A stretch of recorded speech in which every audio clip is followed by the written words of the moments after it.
I'm Kent Myers. I'm Mick Cornett, and it's time for The Verdict. As a part of its traditional and continuing commitment to public and community service, Crowe and Dunleavy Law Firm presents The Verdict, an objective discussion of contemporary legal issues hosted by Kent Myers. And also brought to you by a friend of Oklahoma Lawyers for Children and Delta Dental Plan of Oklahoma. And welcome to The Verdict. I'm Mick Cornett. Thanks for joining us, and let me waste no time in introducing my co-host, who just happens to be one of Oklahoma's top legal experts, Kent Myers. And Kent, how would you describe the focus of today's show? An old saying, Mick, love me, hate me, but just don't ignore me. Tulsa, there are some business leaders in Tulsa seem to think that the state legislators in the Capitol are ignoring Tulsa. They're ignoring them from a standpoint of appropriate funding in a number of different areas, and quite frankly, they are telling the Capitol, we're not going to stand for it any longer. And these are the absolute biggest business leaders in Tulsa signing on to this campaign. They're operating under a political action committee called the Center for Legislative Excellence. We're going to have today with us Bob Poe, a college classmate of mine. I haven't seen, I think, since college, and neither one of us will tell you how long ago that's been. But Bob is the chairman of the Center for Legislative Excellence, and we're also going to have Cal Hobson, the incoming in 2003 President Pro-Tem of the Senate, to talk about this. Is Tulsa ignored? Legislators, if you ignore Tulsa any longer, you're going to be voted out. An interesting subject. It's an interesting approach, and we'll see just how it develops. We think it's interesting enough and has enough ramifications to it to make two shows out of it, and so that's what we're going to do this week and next week. All right. A political action committee designed to be looking out for the city of Tulsa. It should be a lively show. You're watching The Verdict with Mick Cornett and Kent Myers. We'll be right back.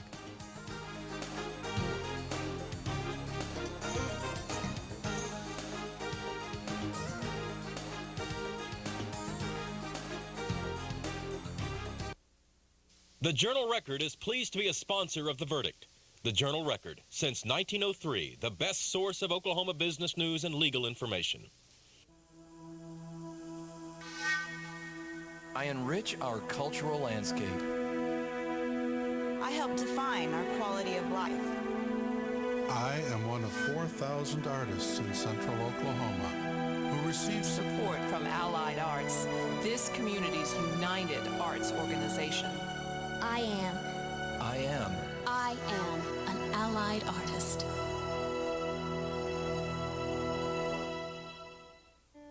In Oklahoma, there are more than 1,600 children waiting to be adopted. They're of all ages, and for many, home has been a source of pain and conflict.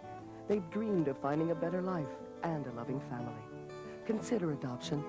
For more information, call 1-877-OK-SWIFT or visit the website www.okdhs.org. Adopt. It may be the toughest job you'll ever love. And Blankenship has stopped at the line of scrimmage. No gain on the play. Leading at 4th and 7 on the Tiger 46-yard line. 38 seconds on the clock. The Tigers have no choice but to go for it. Wiggins had to do the kicking. Here's the snap. And the kick is away.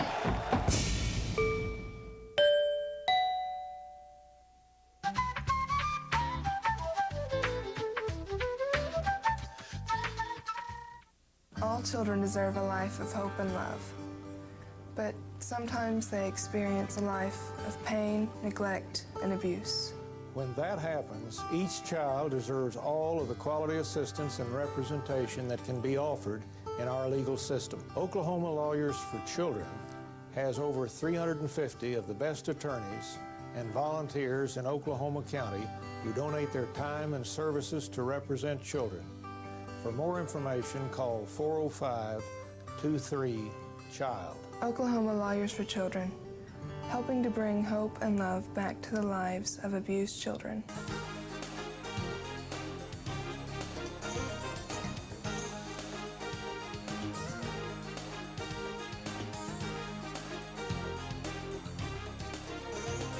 Welcome back to The Verdict. Mick Cornett with Kent Myers, who's here to introduce our guests. Two good guests today, and one longtime friend of mine that I haven't seen for many, many years. On my right is Bob Poe, Robert Poe from Tulsa. Bob is the chairman of the Center for Legislative Excellence, a political action committee. Bob is a University of Oklahoma graduate. He graduated in engineering, and there our association with each other ceased because Bob was a member of Phi Beta Kappa, and I can tell you I was certainly not. But Bob, since that time, has been very successful in his endeavors. He's been a Tulsa business leader since 1971 and is the principal founder and chairman of the Political Action Committee that we're going to talk about today. Bob, good to see you again. You haven't changed a bit. No, nor have you. And I'm really glad that you're here with us. Thank you. On my left is a repeat visitor for his fourth visit, the Honorable Cal Hobson, Senator from District 16, a Democrat. In 2003 will be the incoming President Pro-Tem of the Senate, and has significant experience in the legislature in education, in appropriations, and other types of endeavors that we'll be talking about in this show and next. And Senator, thanks for coming back. It's great to be here. Bob, let me start with you. Tell our viewers just what is the Center for Legislative Excellence. Well, it's a political action committee formed under Oklahoma law. It is for the purpose of collecting funds to support candidates that are supporting the issues that are adopted by the PAC as important to the PAC. Now, the PAC has a generic name of Center for Legislative Excellence, quite a good sounding name, but it's principally Tulsa oriented, isn't it? Well, yes and no. We call it the Center for Legislative Excellence because the number of citizens, leaders of Tulsa said, I want to be involved in this effort to try to make a difference in what happens at the state legislature. They wanted to be involved in entertaining candidates and having lunch with them and incumbents, office holders, explain their views. It's not just, I'll write a check, somebody figure out who should get the money. I said in the opening segment that, and I took it from an editorial in the Oklahoman as well as an editorial or a news story out of the Tulsa newspaper, that this was formed principally or in large part because Tulsa feels like they've been ignored or undertreated or mistreated by the state leaders. Is that a fair summary of how many of you feel? No, that's a simplification, an oversimplification, really. Clearly, so many of the Tulsa leaders decided to get involved in trying to more directly relate to the legislature over issues that are important, not just to Tulsa, but to Northeast Oklahoma and one state issue. So we actually have chosen at a general membership meeting 3 issues to lobby for. 2 are regional and 1 is statewide. What are those? Would you mind just ticking them off for me real quickly, what those 3 are? The 2 regionals. 1, indigent health care, emergency room funding at the state level. That's a regional issue. That's a Northeastern Oklahoma issue, if you will, because the indigent patients that need care of any significance are sent to Tulsa from Northeast Oklahoma, Eastern Oklahoma, really. The second one is higher ed, publicly funded higher education, Tulsa. In that case, it's regional as well, in that we are very much concerned about improving the depth and breadth of funding for publicly funded higher ed in Tulsa. The 2 pedigrees that are the most valuable that Oklahoma can bestow upon a college graduate, of course, as you and I know, University of Oklahoma, but Oklahoma State University. And the system in Tulsa is intended to help feed graduates through the system of OU Tulsa, OSU Tulsa. Then thirdly, a statewide issue, not regional in this case, is funding for transportation in the urban areas, of which there are two principal in Tulsa and Oklahoma City. We're vitally concerned about getting the funding into these expensive urban projects that are needed in both Tulsa and Oklahoma City. And so that's a statewide issue.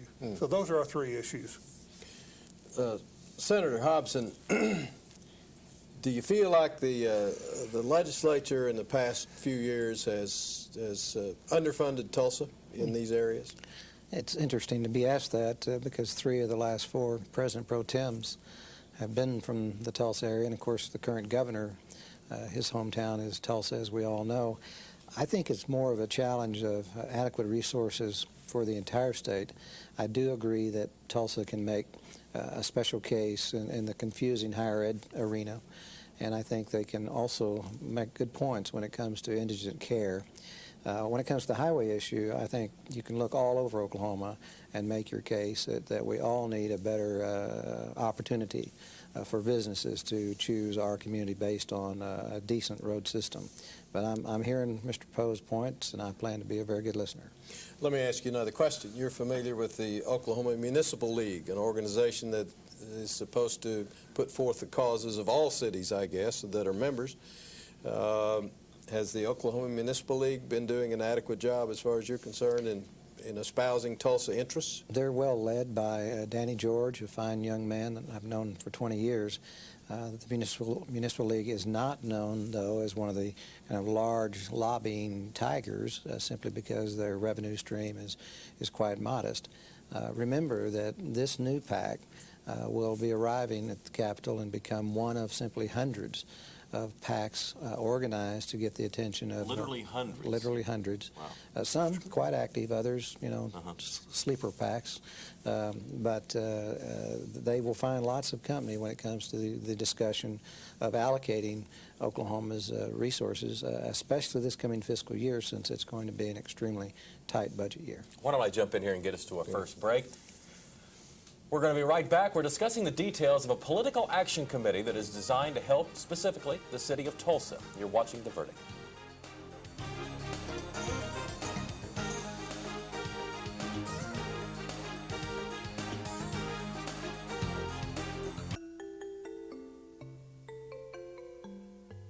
Yeah, campfire's a lot of fun. You get to make some friends. You get to do some cool stuff. Campfire's for boys too, not just girls.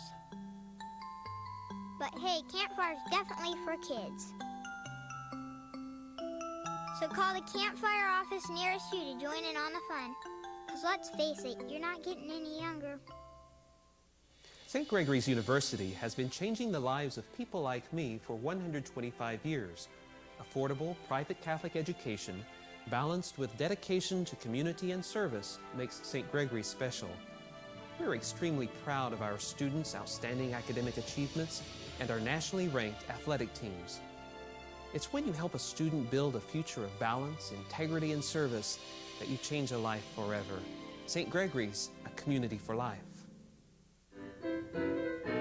Yesterday was plain awful. You can say that again. On Broadway is Oklahoma's premier youth musical theater company. Bringing our daughter here was one of the smartest things we've ever done. I've learned a lot. I've gained a lot of confidence. They helped me develop talents I never knew I had. And it's fun. On Broadway, Oklahoma's premier youth musical theater company. Now enrolling in Edmond. Call 330-CAST. That's 330-2278. Every day, in state governments throughout the country, crucial decisions are being made that affect the lives of children and their families. But as this process takes place, children are often left voiceless. When these children raise their hands to be heard, is anyone listening? There are people listening. They are child advocates. Join us and raise your hand for kids.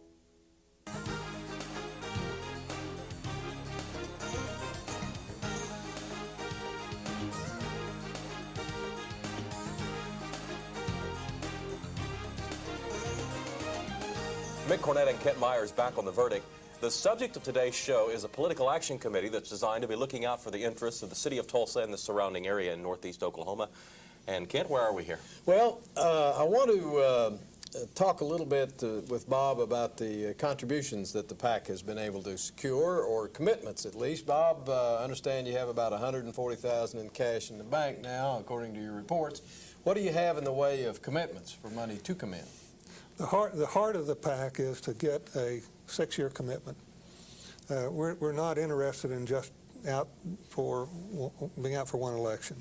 So I've asked people to make an annual commitment through the year 2006, and that so that we in effect have 6 years worth of commitments minimum, and that's $1.1 million. Well, that's a significant sum to that can wield some influence. Let's take a look at from the filing at the Ethics Commission of at least a few of the $5,000 contributors in the PAC. If we can have that graphic now.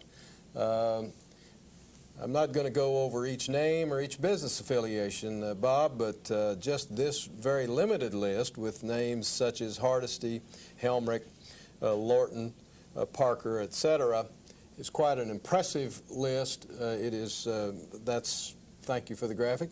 That is certainly the cream of the business community in Tulsa, and ought to have some significant influence, particularly if they're meeting one-on-one with the legislators like they apparently would like to do.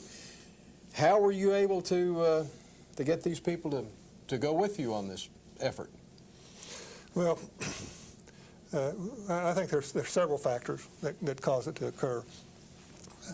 One, I met individually with each one of them. I made a list of about 96, 97, and I started going one at a time, face to face with them, and I've gotten through about 80 or so, spending an hour or so each with them, individually, like I said, and at the end of the session, all but 4 or 5 said, I want to help.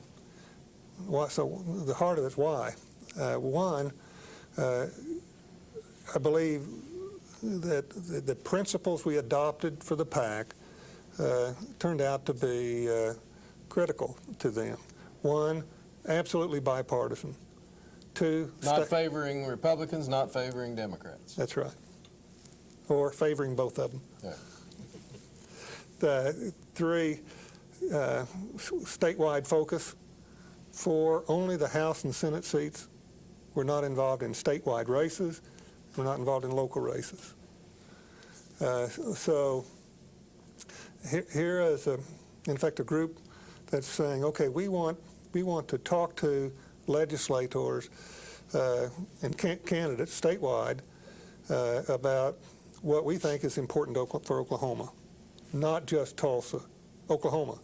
Now, certainly 2 of our issues, indigent health care and higher ed, are regional. They're northeastern and eastern Oklahoma. Highway funding is a statewide issue.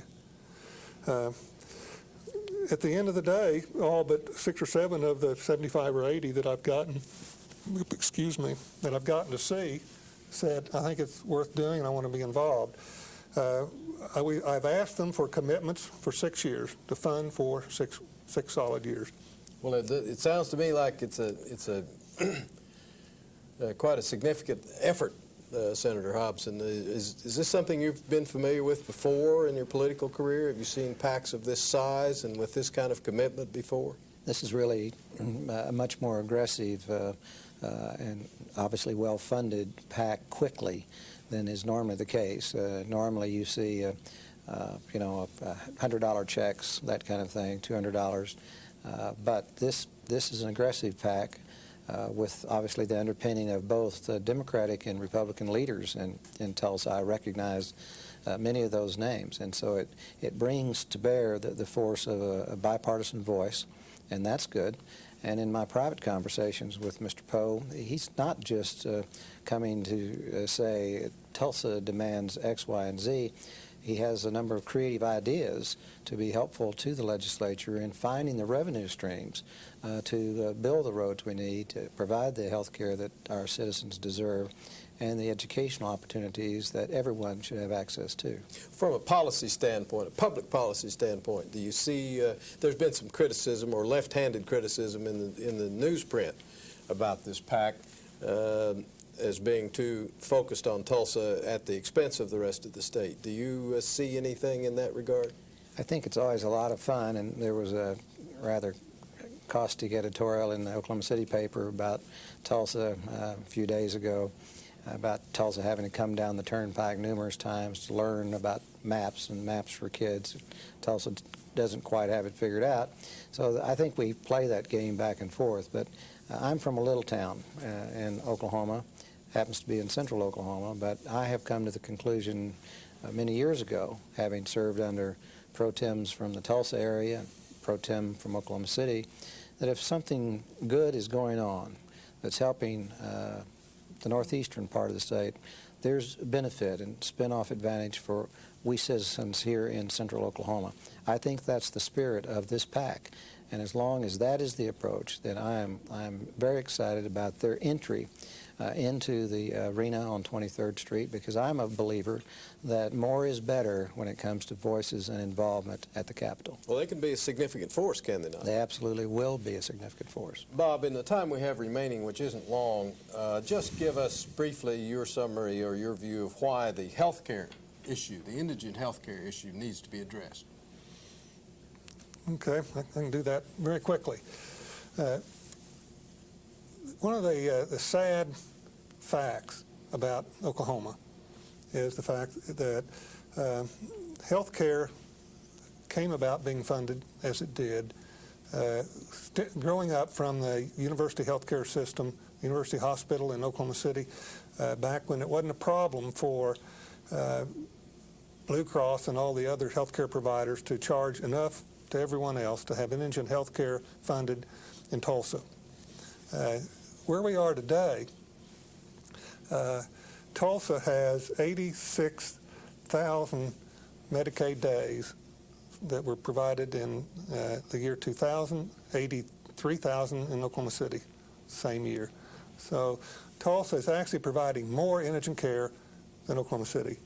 The net cost, I'm not talking about value, I'm talking about cost, in Tulsa absorbed by our three hospital systems, $83 million compared to, I think it's $62 million for the cost in Oklahoma City. So we provide more days in Tulsa at a higher cost. Now let's go to the funding.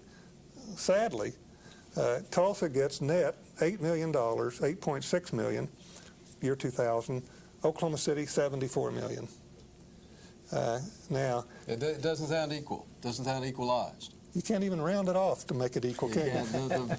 Now, Cal, real briefly, what's your comment about that? He's partly right, but it's also true that last year, as the Hillcrest of Tulsa came down to Oklahoma City in a crisis, a huge funding crisis, the legislature did step up with significant new money to address that problem. So I think it's quite appropriate to point out deficiencies or inequities, and let's move forward from there. I think that's the approach that Bob's taking. I think that's the approach to take, and I think we can find working agreements among all of our citizens if we all try. All right, we're going to have to wrap it up there. Thank you both for coming by, Mr. Poe, Senator Hobson. We certainly appreciate it. Kent and I'll be right back with a few final thoughts. You're watching The Verdict, and we'll be right back.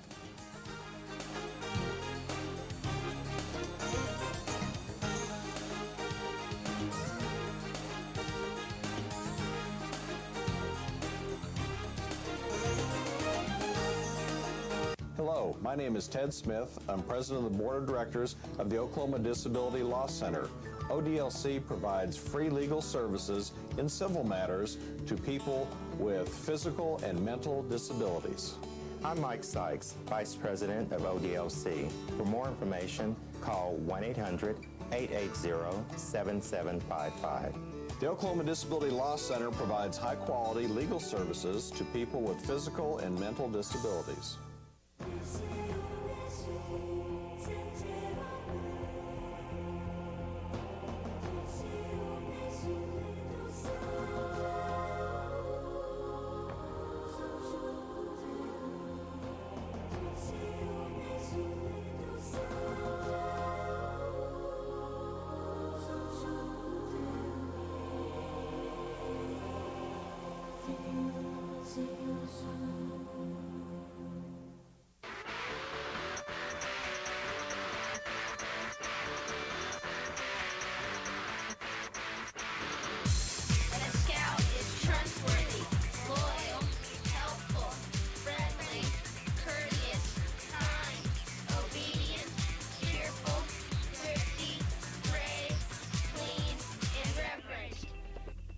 Boy Scouts of America, where above all else, character counts.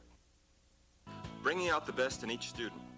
That is the simple goal and tradition of Heritage Hall. The focus on the individual shapes the educational experience at Heritage Hall. Each student benefits from small classes, able, dedicated teachers, a solid academic curriculum, and exceptional co-curricular programs of athletics, arts, community service, and other activities, parental involvement, personalized counseling, and the development of responsibility, integrity, and love of learning. If you want education taught with pride, then you want Heritage Hall.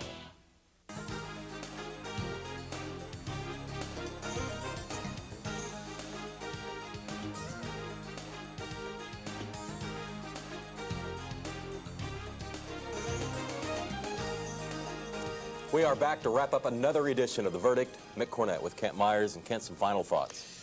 Interesting subject we had today, and a powerful one in the sense that the city of Tulsa and its business leaders have lined up and said, we are going to do something about some of our problems. We're going to put our money where our mouth is. And we're going to ask through a political action committee that legislators be more responsive to needs that Tulsa has and that Northeastern Oklahoma has and that some statewide issues that, of course, have Tulsa impact have. We're only able to get into one of them today, the health care issue, with Bob Poe and Senator Hobson, but we've asked them back to come back next week. I want to ask our viewers to give some thought to the question and let us know on our website what you think about it. Our website, www.theverdict.tv.